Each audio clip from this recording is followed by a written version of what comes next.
على رسوله الكريم أما بعد أعوذ بالله من الشيطان الرجيم بسم الله الرحمن الرحيم يا أيها الذين آمنوا كتب عليكم القصاص في القتلى الحر بالحر والعبد بالعبد والأنثى بالأنثى فمن عفي له من أخيه شيء فاتباع بالمعروف وأداء إليه بإحسان ذلك تخفيف من ربكم ورحمة فمن اعتدى بعد ذلك فله عذاب أليم صدق اللہ العظیم۔ سورۃ البقرہ کی آیت نمبر 178 کی ہم نے تلاوت کی ہے اور کوشش کریں گے کہ آیت نمبر 179 کی بھی بات ساتھ ہو جائے۔ ان دو آیات کریمہ میں اللہ تبارک و تعالی نے جو فوجداری قانون ہوتا ہے اس کو بیان فرمایا ہے، یعنی قانون قصاص کو بیان فرمایا۔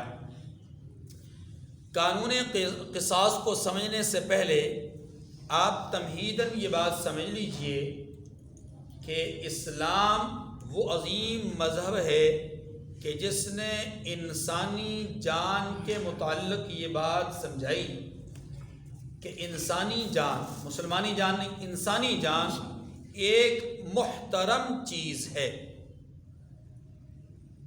دنیا کے اس نظام کے اندر بہت ساری قابل احترام چیزوں میں سے ایک انتہائی قابل احترام چیز انسان کی جان ہے۔ یہی وجہ ہے کہ اسلام یہ کہتا ہے کہ من احیاہا فکأنما احیا الناس جمیعا، جس نے ایک جان کو بچایا اس نے پورے عالم کو بچایا، اور جس نے ایک جان کو ہلاک کیا، مارا، قتل کیا، فکأنما قتل الناس جمیعا، گویا اس نے ایک آدمی کو نہیں مارا، پوری کائنات کو مار دیا۔ ایک آدمی کا مارا جانا اسلام کے نقطہ نظر سے انتہائی زیادہ قبیح حرکت ہے،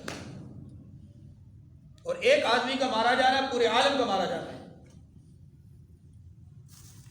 اس لیے ایک بات تو یہ تمہیداً ذہن میں نشین فرما لیجئے کہ اسلام نے انسانی جان کا احترام بیان کیا ہے،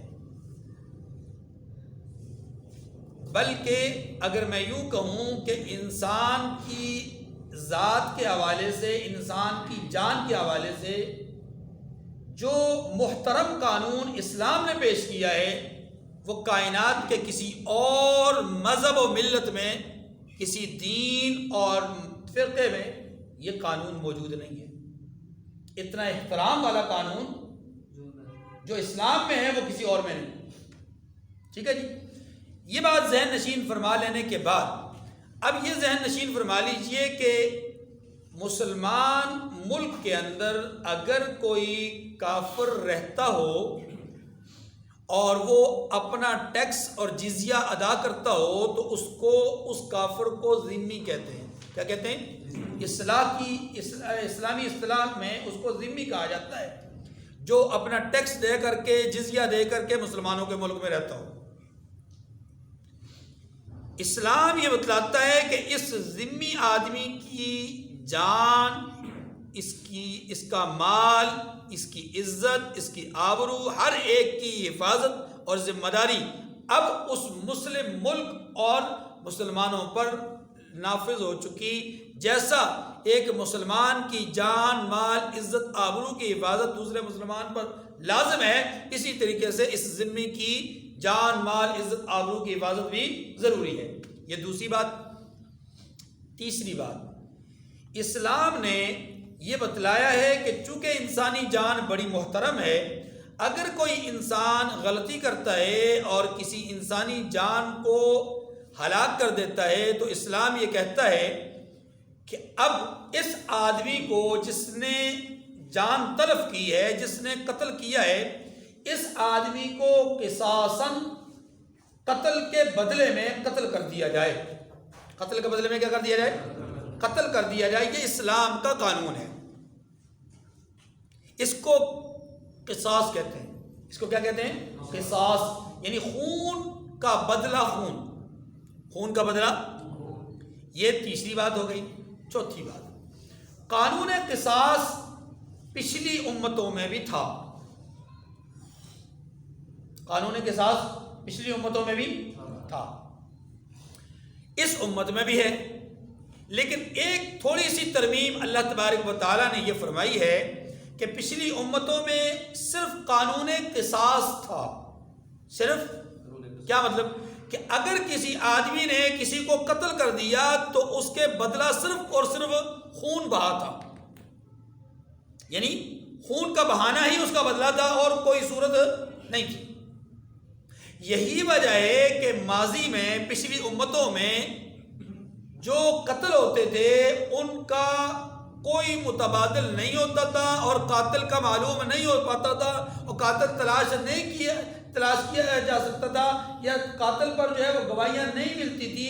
وجہ یہ ہے کہ وہاں صرف اور صرف قتل تھا اور قتل ہونے کے نتیجے میں یا اس قانون ہونے کے نتیجے میں قانون ان کو مشکل لگتا تھا. اور قانون مشکل ہونے کے نتیجے میں اول تو قانون نافذ کروایا نہیں جاتا تھا، اور اگر کبھی جرم ثابت ہو بھی جاتا تو وہاں پر غریب اور امیر کا فرق رکھ کر کے، ادنا اور اعلیٰ کا امتیاز رکھ کر کے، اونچ اور نیچ، ذات اور پات کا خیال رکھ کر کے قتل کے اس جرم کو، قتل کے اس معاملے کو جو ہے وہ رفع دفع کر دیا جاتا تھا، اور وہاں پر اپنی طرف سے اللہ کے احکامات میں تبدیلی کی جاتی تھی. اسی کو تحریف بالکتاب کہا جاتا ہے، کتاب کے اندر تحریف کرنا.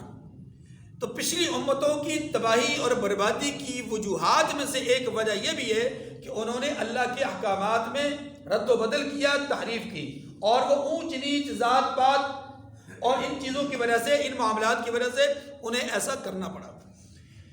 امت مسلمہ کے ساتھ اللہ تبارک و تعالیٰ نے ایک احسان یہ بھی فرمایا ہے کہ یہاں صرف قانون قصاص نہیں رکھا، بلکہ قانون قصاص کے ساتھ ساتھ تھوڑی سی لچک بھی رکھی ہے. اور وہ لچک یہ ہے کہ قتل کے بدلے میں 3 صورتیں بیان فرمائی ہیں. ایک صورت یہ ہے کہ خون کا بدلہ خون ہی لیا جائے، جس کو قصاص کہتے ہیں. دوسرا یہ ہے کہ خون کے بدلے میں خون بہا لے لیں، یعنی دیت لے لیں. اور تیسری صورت یہ بیان فرمائی کہ فمن عفی لہ من خیر، بس معاف کر دینا. یہ ایک تیسری صورت بھی بیان فرمائی تھی جو کہ پچھلی امتوں میں نہیں تھی. اب اس کا فائدہ کیا ہے؟ اگر آپ غور کریں تو اس قانون میں ترمیم کا فائدہ کیا ہوگا؟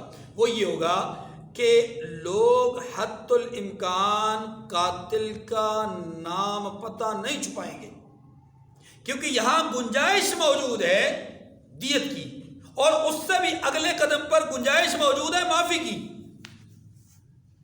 تو لوگ قاتل کو نہیں چھپائیں گے.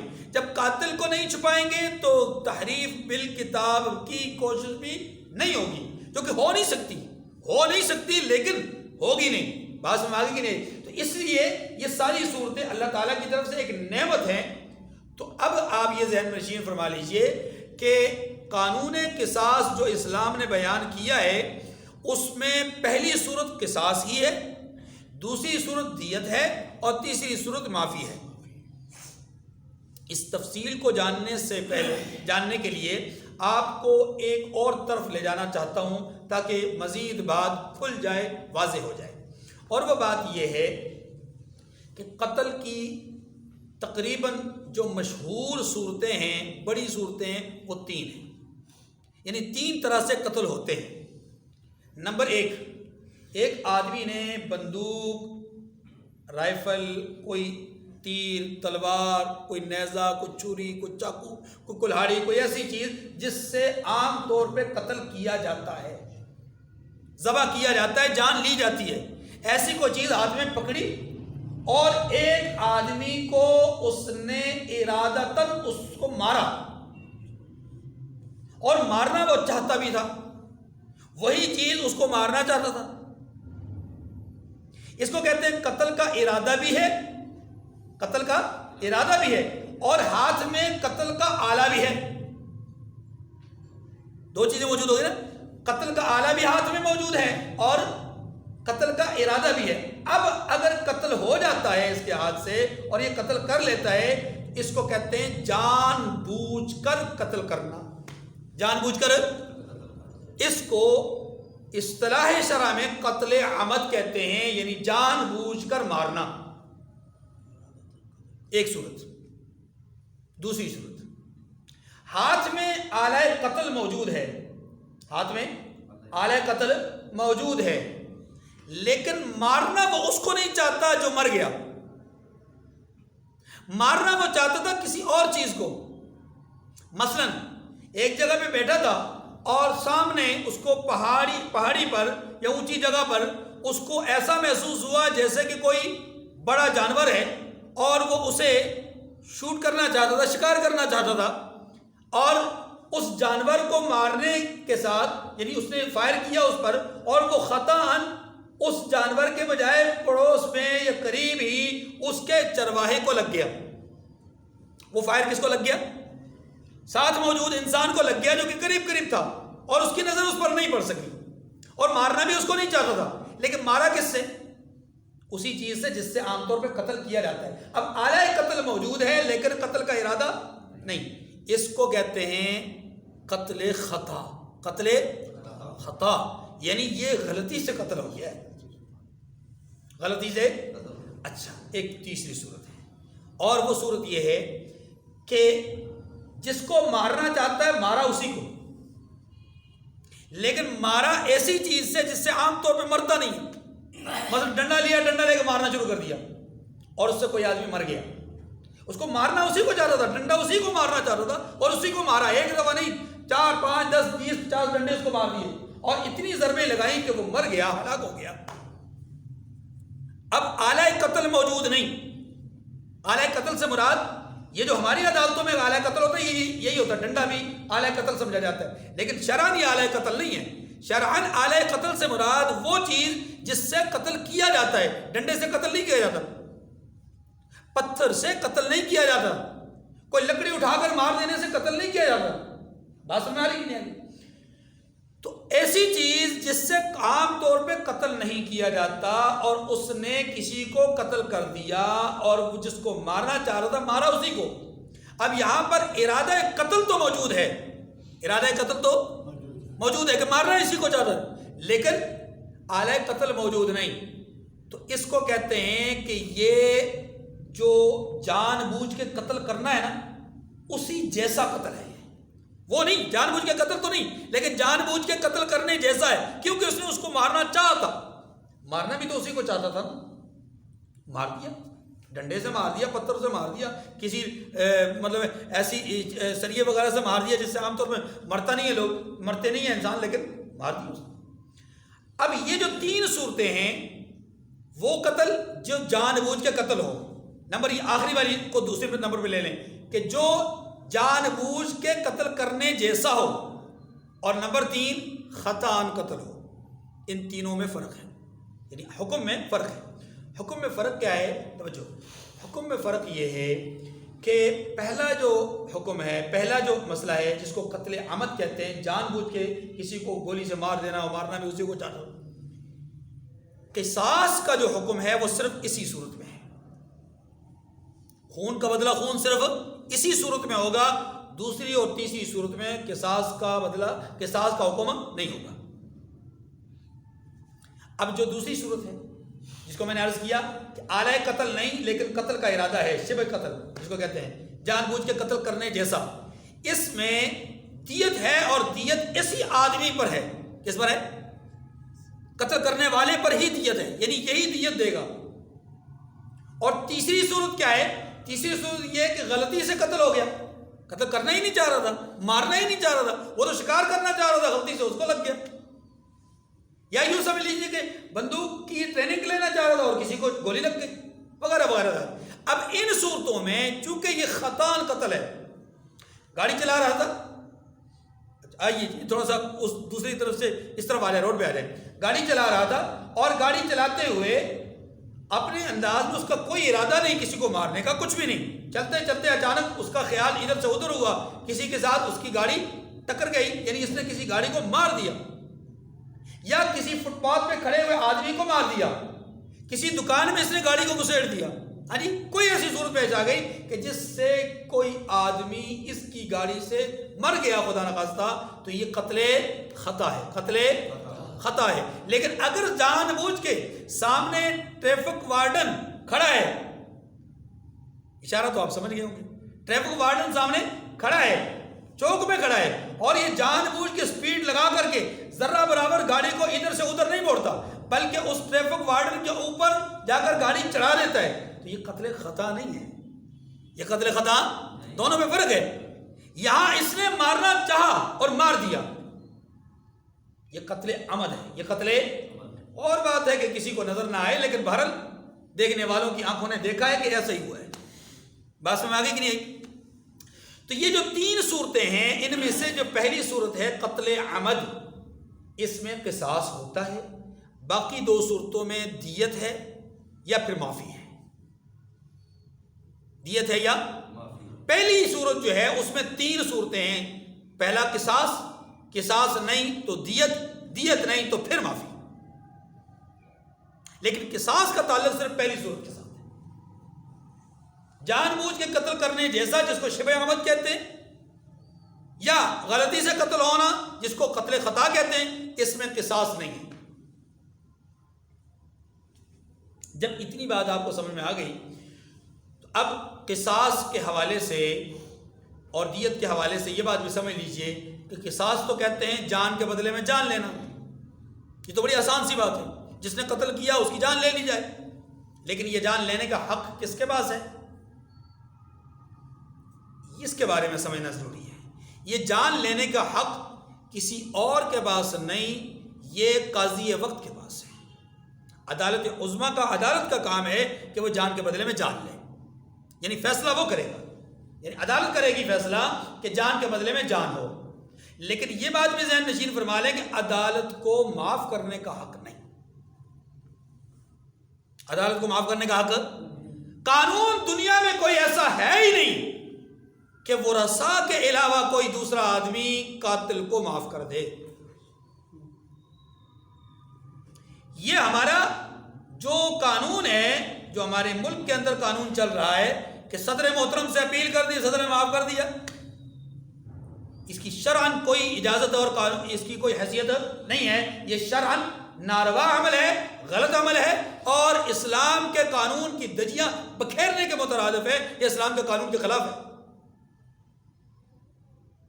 اس لیے کہ قرآن نے یہ کہا ہے فَقَدْ جَعَلْنَا لِوَلِيِّهِ سُلْطَانًا، کہ ہم نے مقتول کے جو ورثاء ہیں ان کو اس کا ذمہ دار ٹھہرایا ہے کہ وہ چاہیں تو قصاص لیں، چاہے تو دیت لیں، چاہے تو معاف کرا دیں۔ یہ صرف ولی کا کام ہے، ولی کے سوا کوئی اور نہیں کر سکتا، نہ پریشر کے ذریعے سے معاف کروا سکتا ہے، نہ خود معاف کر سکتا ہے، اور نہ ہی کوئی قانون معاف کر سکتا ہے۔ یہ صرف اور صرف معافی کا حق کس کے پاس ہے؟ ورثاء کے پاس ہے۔ ایک بات۔ دوسری بات، اب ایک آدمی مر گیا، اس کے 4 بیٹے ہیں، دوسری بات سمجھیے گا، ایک آدمی مر گیا، اس کے 4 بیٹے ہیں، پہلا دعویٰ ان کا یہ ہے کہ قاتل کو مارا جائے، عین وقت پہ، عین موقع پر، پھانسی کی صورت میں یا قتل کی صورت میں عین موقع آیا تو ان میں سے ایک پیچھے ہٹ گیا، اس نے کہا جی میں قصاص سے بری ہوں، میں قصاص سے بری ہوں، 4 میں سے ایک منحرف ہو گیا، تو شریعت یہ کہتی ہے کہ اب چونکہ اس جان کے 4 حصے نہیں کیے جا سکتے، قاتل کے یعنی کسی بھی انسان کی جان کے 4 حصے نہیں ہو سکتے کہ ایک حصہ معاف کر دیں باقی 3 حصے ذبح کر دیں، ایسا نہیں ہو سکتا. لہذا اس ایک کی معافی کا فائدہ اٹھاتے ہوئے باقی 3 سے پوچھا جائے گا دیت لیتے ہو یا معاف کرتے ہو؟ قصاص ختم. قصاص یعنی قصاص کا جو معاملہ ہے، سلسلہ ہے، جہاں یہ اتنا خطرناک ترین ہے وہاں اللہ تعالیٰ نے اس میں لچک بھی بہت رکھی ہے، وہاں اس میں ترمیم اور ترغیب بھی بہت زیادہ رکھی. بہرحال ایک آدمی کے، ایک وارث کے منحرف ہونے کے نتیجے میں قصاص کا حکم نافذ نہیں ہوگا. اب یا تو دیت ہوگی یا پھر معافی ہوگی. ٹھیک ہے جی، 2 باتیں ہو گئی. تیسری بات، دیت کسی بھی جان کی کیا ہے؟ یعنی ایک جان اگر تلف ہو جائے، ضائع ہو جائے، ہلاک ہو جائے، قتل کر دی جائے، اگر قصاص نہ لیا جائے یا شبہ عمد میں قتل ہو جائے یا خطأً قتل ہو جائے تو دیت ہوتی کیا ہے؟ دیت ہوتی کیا ہے؟ دیت ہوتی یہ ہے کہ 100 اونٹ یا ان کی قیمت، 100 اونٹ یا ان کی قیمت. اگر اونٹ مثال کے طور پر 50,000 کا ہے تو قیمت کیا بنی؟ 50 لاکھ.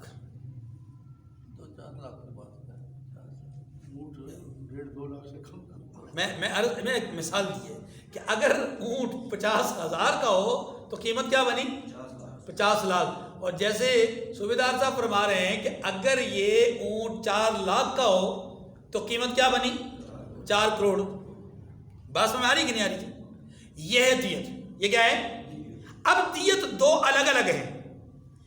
اگر تو خود قتل کرنے جیسا مطلب قتل ہو، جس کو قتل شبہ عمد میں نے کہا تھا کہ آلہ قتل نہیں لیکن ارادہ قتل موجود ہے، تو پھر تو ساری کی ساری دیت یہ قاتل دے گا. پھر تو دیت کس پر ہوگی؟ کیونکہ اس نے ارادہ قتل کیا ہے، اگرچہ آلہ قتل موجود نہیں. لیکن اگر خطأً قتل ہو تو پھر ساری دیت یہ نہیں دے گا. پھر اگلی بات سن لیجیے گا. اور وہ دیت کون دے گا؟ دیت دے گی عاقلہ.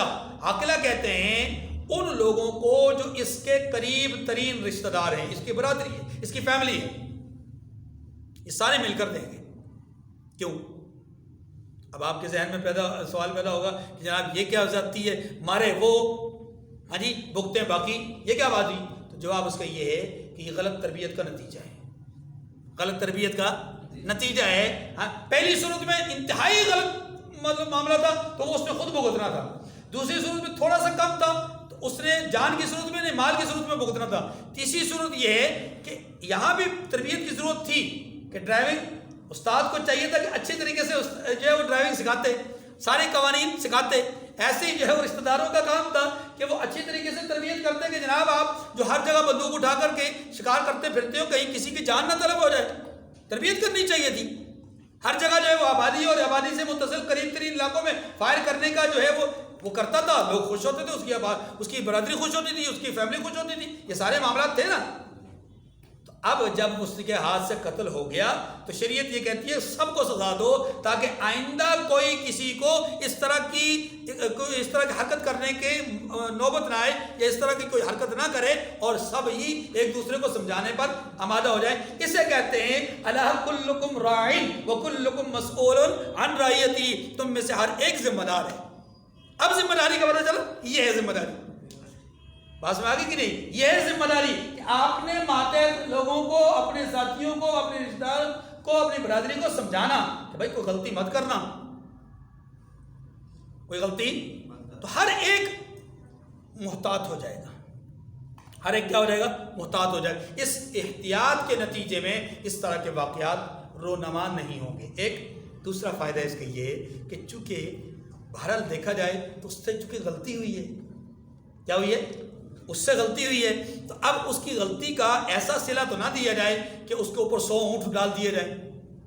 تو کچھ وہ کرے، کچھ اس کی برادری کرے، مل بانٹ کر کے ہو. اس کا دوسرا معنی یہ ہو سکتا ہے کہ ہم اس عاقلہ کی جو دیت، عاقلہ پر جو دیت کا حکم دیا گیا ہے وہ ہے تعاون علی البر کے طور پر، کہ تعاون ہو جائے اس قاتل کے ساتھ، تعاون ہو جائے اس قاتل کے ساتھ. اور باقی رہا مسئلہ کہ اس کے لیے سرے سے معافی کیوں نہیں, ڈائریکٹ معافی کیوں نہیں, اس کا جواب یہ ہے کہ جناب مقتول کے ورثاء کا بھی تو حوصلہ افزائی, ان کی بھی تو حوصلہ افزائی کرنی ہے, یا ان کا بھی تو کچھ دل رکھنا ہے, ان کے بھی غم کا مداوع کرنا ہے. اگرچہ مال سے مداوع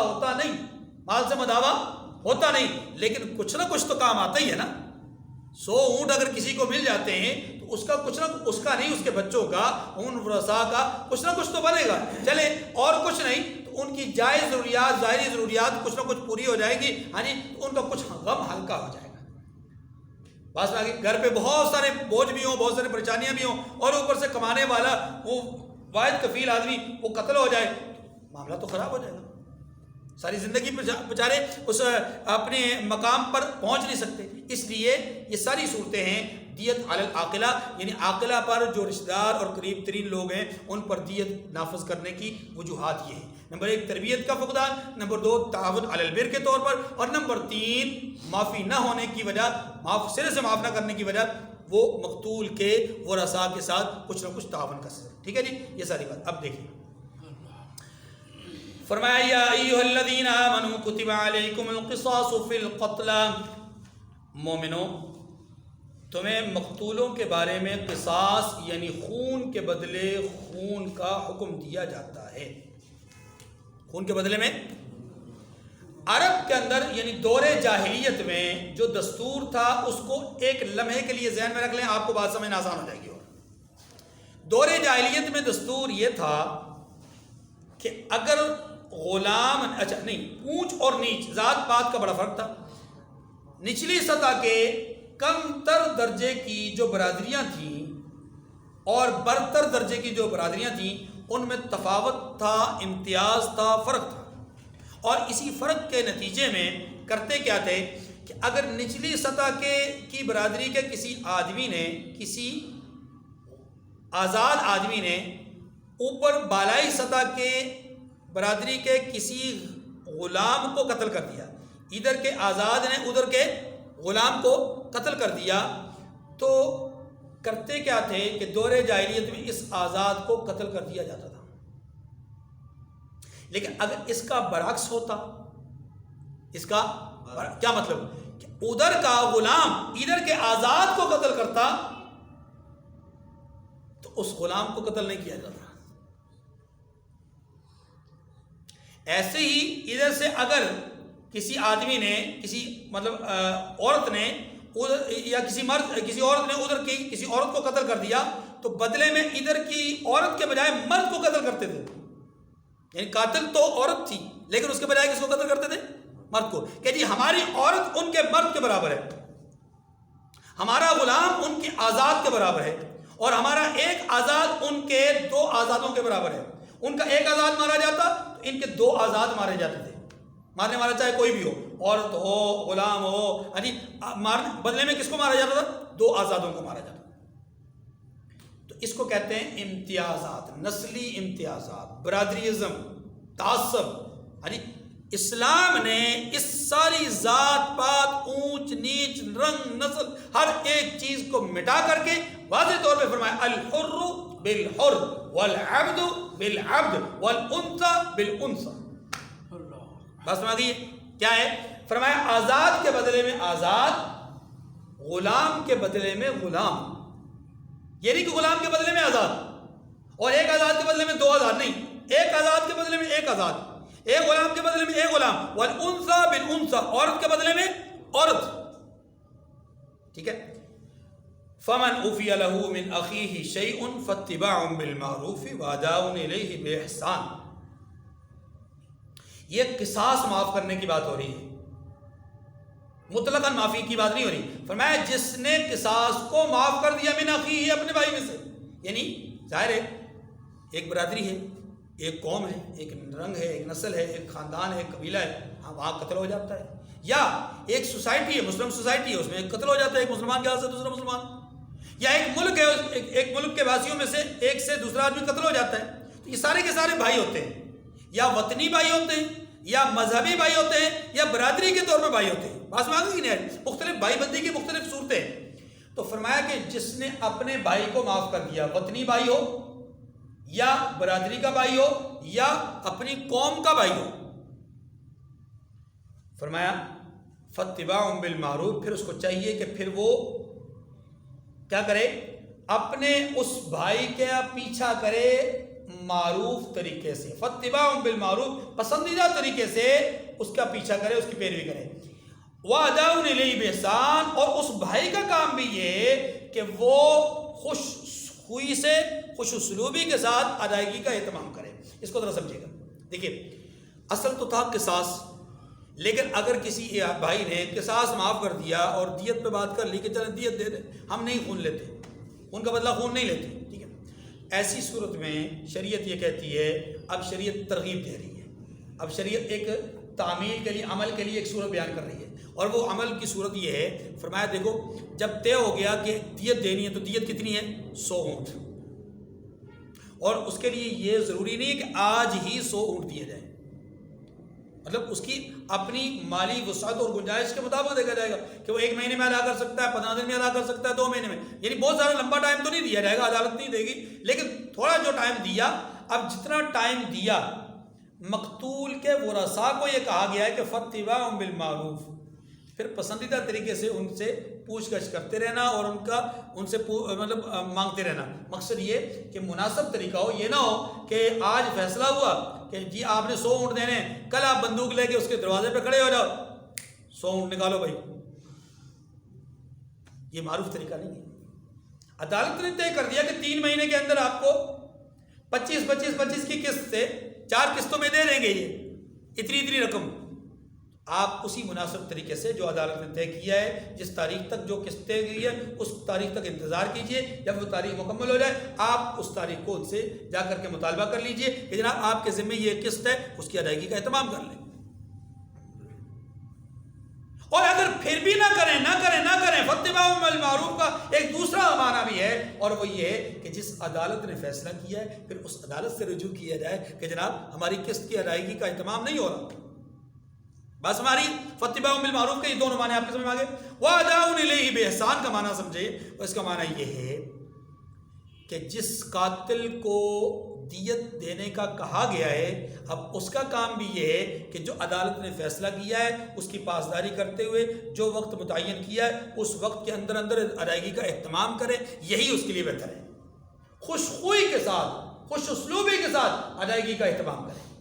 بس میں آگے فرمائیں ذالک تخفیف من ربکم ورحمہ، پچھلی امتوں میں صرف قصاص تھا، بات ذہن میں آ گئی، پچھلی امتوں میں کیا تھا؟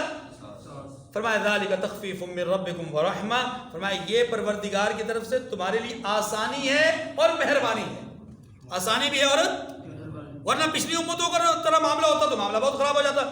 آگے فرمایا کہ فمن اعتدی بعد ذالک فلہ عذاب علیم، جو اس کے بعد زیادتی کرے، مانگنے میں زیادتی کرے یا دینے میں ٹال مٹول کرے، دونوں صورتوں میں، دونوں یعنی کسی ایک کے لیے نہیں کہا گیا، جو بھی زیادتی کرے دونوں میں سے، فرمایا اس کے لیے دکھ دینے والا عذاب ہے۔ دوسری آیت ہے وَلَكُمْ فِي الْقِصَاصِ حَيَاتٌ يَا أُولِي الْأَلْبَابِ لَعَلَّكُمْ تَتَّقُونَ، مختصر بات سمجھ لیجئے کہ فرمایا کہ اے اہل عقل، قصاص کے حکم میں تمہارے لیے کیا ہے؟ زندگانی ہے، یعنی حکم قصاص میں تمہارے لیے کیا ہے؟ زندگی ہے۔ اب اس کو سمجھیے گا، ہوتا یہ تھا دور جاہلیت میں کہ ایک آدمی مارا جاتا ایک برادری کا تو وہ اٹھتے اور دوسری برادری کا اس سے عمدہ درجے کا آدمی مار دیا جاتا، مار دیتے، بعض اوقات ایک کے بدلے میں 2 مار دیتے، بعض اوقات عورت کے بدلے میں مرد کو مار دیتے، غلام کے بدلے میں آزاد کو مار دیتے، یوں جب ان کا آزاد مارا جاتا ان کا غلام ان کے غصے کی آگ بڑھ اٹھتی کہ جناب ہمارے غلام کو مارنا چاہیے تھا، انہوں نے ہمارے آزاد کو مار دیا، یہ تو کمانے والا آدمی تھا، بڑا تاجر تھا، بہت رئیس تھا، یہ تھا وہ تھا، اور اس کو قتل کر دیا۔ وہ اٹھتے اور اس کے ایک نہیں 2 آدمی مار دیتے، اور یوں قتل در قتل، قتل در قتل، ایک مارا جا رہا، دوسرا مارا جا رہا، ادھر سے۔ آج بھی بہت سارے ایسے علاقے ہیں کہ جہاں پر اس طرح کا سسٹم آج بھی موجود ہے، یہاں بڑے بڑے سر ہل رہے ہیں علاقائی سطح پہ، ٹھیک ہے، ان علاقوں میں ایسا ہوتا ہے۔ پنجاب میں بھی بہت سارے ایسے خطے ہیں کہ جہاں پر اس طرح کا تعصب موجود ہے، جو عدالتوں کی طرف رجوع نہیں کرتے، قانون کی طرف رجوع نہیں کرتے، خود ہی بدلے لیتے ہیں، اور جب انسانیت خود بدلہ لیتی ہے نا تو پھر یہی ہوتا ہے، کیونکہ بدلے کی آگ کبھی ٹھنڈی نہیں ہوتی۔ اب شریعت نے کیا کہا ہے؟ شریعت نے کہا کہ دیکھو قصاص میں تمہارے لیے زندگی ہے. کیا مطلب؟ کہ جب قاتل کو قصاصاً مار دیا گیا، سرعام مار دیا گیا، تو جو پہلے سے مقتول تھے نا ان کی برادری کا غصہ ٹھنڈا ہو جائے گا. ان کی برادری کا غصہ کیا ہو جائے گا؟ جب غصہ ٹھنڈا ہو جائے گا اب وہ مزید کوئی حرکت نہیں کر پائیں گے. اگر کریں گے تو عدالت انہیں بھی وہی سزا دے گی جو پہلے سے قاتل ان کے قاتل کو مل چکی. اس طرح کیا ہے؟ قتل کی روک تھام ہو گئی. وہ جو قتل در قتل کی صورتیں تھی نا اس کی روک تھام ہو گئی. ایک ہے وَلَكُمْ فِي الْقِصَاصِ حَيَاتٌ کا معنی یہ. اچھا دوسری بھی ایک صورت ہے اور وہ یہ کہ اگر ایم پی اے صاحب یا ایم این اے صاحب اپنی گاڑی کے نیچے لوگوں کو کچلنا اس لیے کوئی مطلب بڑی بات نہ سمجھیں کہ جناب کون سا عدالت نے مجھے پھانسی دے دینی ہے، کون سی کوئی عدالت نے قانون نے مجھے جو ہے وہ پکڑ لینا ہے، اگر پکڑ بھی لیا چند پیسے دے کر میں اپنی جان چھڑا دوں گا. اگر قتل کا قصاص کا خوف ہی ذہن میں نہ ہو تو پھر تو وہ بے شرم آدمی قتل کرتا پھرے گا. بات سمجھ؟ ہر آدمی جس کے پاس 4 پیسے ہیں، جس کے پاس قوت بازو ہے، جس کی برادری اونچی ہے اور جس کے پاس جو ہے وہ کوئی عہدہ ہے، جس کے پاس کوئی منصب ہے، وہ کوئی نہ کوئی اس طرح کی بری حرکت کرے گا. نتیجہ کیا ہوگا؟ انسانیت کے اندر افتراق، انتشار، فتنہ، فساد پھیلے گا اور آئے روز قتل ہوں گے جو کہ ہو رہے ہیں. لیکن شریعت یہ کہتی ہے اگر تم قصاص کے اس قانون پر عمل درآمد شروع کر دو نا تو رذیل اور شریف، ادنا اور اعلیٰ، اونچ اور نیچ والا، ذات اور پات، ہر اعتبار سے ہر آدمی خوفزدہ ہوگا کہ بھائی میں اگر کسی کو ماروں گا نا مجھے مار دیا جائے گا بس. وہاں کوئی پیسہ نہیں چلے گا، کوئی عہدہ نہیں چلے گا، کوئی رشوت نہیں چلے گی، کوئی سفارش نہیں چلے گی، کوئی مطلب کسی قسم کی طاقت نہیں چلے گی، بس مجھے مار دیا جائے گا. اگر یہ خوف موجود ہوگا تو پھر قتل ہونا بند ہو جائیں گے. قتل ہونا ہونا بند ہو جائے تو یہی زندگی ہے. یہی کیا ہے؟ وَلَكُمْ فِي الْقِصَاصِ حَيَاتٌ يَا أُولِي الْأَلْبَابِ لَعَلَّكُمْ تَتَّقُونَ. اے عقل والو، عقل رکھنے والو، قصاص میں تمہارے لیے زندگانی ہے کہ تم قتل و خون ریزی سے بچ سکو گے. وآخر دعوانا ان الحمد للہ رب العالمین وصلی اللہ علی النبی الأمی وعلی آلہ وسلم تسلیما.